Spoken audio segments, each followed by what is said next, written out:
کہ بیٹا بس اتنا سمجھ لو مردوں میں یا تم رہ گئے ہو یا میں رہ گیا ہوں. پھوپھی اماں میرا عصا لے کر آئیے. بیٹا عصا سے کیا کرو گے؟ بابا آپ نے تو کہا ہے کوئی نہیں بچا مردوں میں. ارے میں جا کر آپ کا دفاع کروں گا, آپ کے اوپر اپنی جان کو نچھاور کر دوں گا. نہیں میرے لال, تمہارا جہاد کربلا نہیں ہے, تمہارا جہاد کوفہ و شام کے بازار ہے. عصر عاشور زد ہوائیں کربلا کے بند میں چلنا شروع ہوئی. ایک دفعہ زینب اولیاء نے بھتیجے سے آ کر پوچھا, صاحب سجاد ذرا دیکھو یہ کیا ہو رہا ہے, یہ کس طرح کی ہوائیں چل رہی ہیں کربلا کے میدان میں. پھوپھی اماں در خیمہ کو اٹھائیے. اب جو در خیمہ کو اٹھایا تو لوگ نیزہ پہ ایک سر بلند ہے, السلام علیکم یا ابا عبداللہ. ارے حسین شہید کر دیے گئے, آ گئی شام غریبہ. عجیب موقع پر مولا کی امامت کا آغاز ہو رہا ہے, عجیب مرحلے پر ہے امامت. پھوپھی بھتیجے کے پاس آئی, بیٹا خیموں پر حملہ ہو رہا ہے, تم بتاؤ خیموں میں رہیں جل کر مر جائیں یا باہر چلے جائیں. سید سجاد نے جواب دیا, علیکم بالفرار, سیلانیوں آپ لوگ خیموں سے باہر جائیں, جان کو بچانا واجب ہے. اب سیلانیاں ایک دفعہ باہر نکلی, خیموں کو آگ لگائی گئی. راوی کہتا ہے میں نے دیکھا در خیمہ پر ایک خیمے کے دروازے پر جہاں پر آگ چل رہی تھی, ایک بلند قامت خاتون کھڑی ہوئی خیمے کے اندر جانا چاہتی ہے. میں نے پوچھا ہے معظمہ تمہارے لیے کیا کوئی مال اندر رہ گیا ہے؟ تو کہتی ہیں ان لنا علیلا, ارے ہمارا ایک علیل اندر رہ گیا ہے, ہمارا ایک مریض اندر ہے. اور ایک دفعہ یا علی کہہ کر آگ میں چھلانگ لگائی زینب نے, اور کچھ دیر بعد جو آئی تو پشت پر امامت کا بار اٹھائے ہوئی ہے, سید سجاد ہے. باہر آئی, شام غریبہ گزری, 11 محرم کی صبح. یہ بھی ایک عجیب مرحلہ ہے. سب کو اعلان کر دیا گیا, سب کو بتا دیا گیا تم لوگوں کو اسیر بنا کر کوفہ لے کر جایا جائے گا, سب تیاری کریں. ارے مقتل میں آئی تمام بیویاں اپنے محرموں سے جدا ہو رہی ہیں. سید سجاد کیونکہ مریضی کے عالم میں ہیں, اپنے آپ کو سنبھال نہیں سکتے, تو اونٹ پر بٹھایا گیا اور پیچھے سے پاؤں کو باندھ دیا گیا. سید سجاد نے اونٹ نے چلنا شروع کیا. ایک دفعہ مقتل میں نظر پڑی, باپ کا بے گورو کا جنازہ. زینب نے بھتیجے کی حالت کو دیکھا, رنگ زرد پڑتا جا رہا ہے, آواز دی, ارے میرے بھائی کی آخری نشانی میں کیا دیکھ رہی ہوں, کیا اپنی جان دے دو گے؟ حسین اور سجاد کے درمیان خود کو حائل کر دیا کہ سید سجاد کی جان بچ جائے. غریبی کے عالم میں اسیر بنا کر لے کر جایا جا رہا ہے کوفہ کہ جہاں پر زینب کا بچپنا گزرا ہے. جب پہنچے ہیں تو رات کا وقت ہے, دن نہیں نکلا. ارے سب کو کوفے کے دروازے پر کھڑا کیا گیا, انتظار کروایا گیا گھنٹوں پر.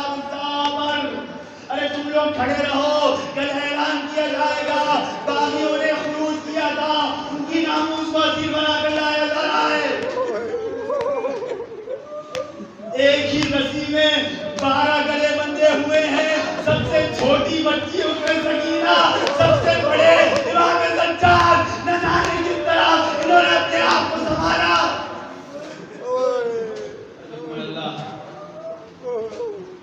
لیکن امام سجاد کی مصیبت انسان تصور نہیں کر سکتا.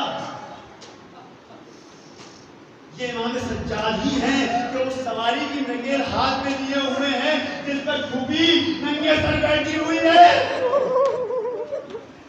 ایک مقام پر کیا دیکھا, شام میں ایک چاہنے والا آیا. کوئی چاہنے والا پیغمبر کا صحابی تھا, وہ ان کے پاس آیا, آ کر کہنے لگا کہ آپ کو کوئی حاجت ہو تو بتائیے. تو امام کہتے ہیں کہ یہ لوگ جو نیزوں پر سروں کو اٹھائے ہوئے ہیں, ان سے کہو کہ پیچھے کی طرف چلے جائیں. ارے ان سروں کی وجہ سے لوگ ہمارے محرموں کے سروں کو دیکھ رہے ہیں. اور نہ پوچھئے کہ کیا کیا مظالم, یہاں تک کہ مولا جب واپس پلٹ گیا تب بھی صرف حسین حسین کر رہا ہے. کہیں مالی نظر آ جائے, کربلا کی طرف منہ کیا اور باپ کو رونا شروع کر دیا. السلام علیکم یا ابا عبداللہ الذی قتلوہ الجانا. ارے ابا عبداللہ پر سلام, حسین پر سلام, جس کو پیاسا قتل کر دیا گیا. سید سجاد بازار میں جاتے ہیں تو تو قصاب گوشت کو چھپانا شروع کر دیتے ہیں. ارے کیا ہو گیا؟ ارے سید سجاد آ رہے ہیں. جیسے ہی گوشت پر نگاہ پڑی فوراً سوال کیا, ارے جانور کو ذبح کرنے سے پہلے پانی تو دیا کرنا. ہاں مولا, ہم مسلمان ہیں, ہماری دین یہ ہے کہ جانور کو ذبح کرنے سے پہلے اسے پانی پلاتے ہیں. ہائے میرا غریب باپ, ہائے میرا غریب باپ, غریب الوطنی میں پشتے گردن سے ذبح کر دیا گیا. آخری وقت آیا, سید سجاد نے وصیتوں کو کرنا شروع کیا. امام باقر کو وصیت کرتے ہیں, میرے لال دیکھنا اس غریب پر, اس مظلوم پر ظلم نہ ہونے پائے جس کا اللہ کے سوا کوئی مددگار نہ ہو. اور دوسری وصیت جو کرتے ہیں آپ جانتے ہیں کیا ہے؟ آخری وقت تک میرا مولا امام حسین کو روتا رہا. آپ جانتے ہیں آخری وصیت کیا کی؟ آخری وصیت یہ کی کہ مجھے میرے بستر سے اٹھا کر زمین پر لٹا دو, اور یہ چٹائی ہٹا لو, یہ حصیر ہٹا لو, یہ چادر ہٹا لو, مجھے زمین پر لٹا دو. سوال کرنے والے نے سوال کیا کہ مولا اس وقت اس وصیت کا کیا مطلب؟ ارے میں نے اپنے باپ کو کربلا کی گرپریٹ پر سینکڑوں کے بندے کا ہے.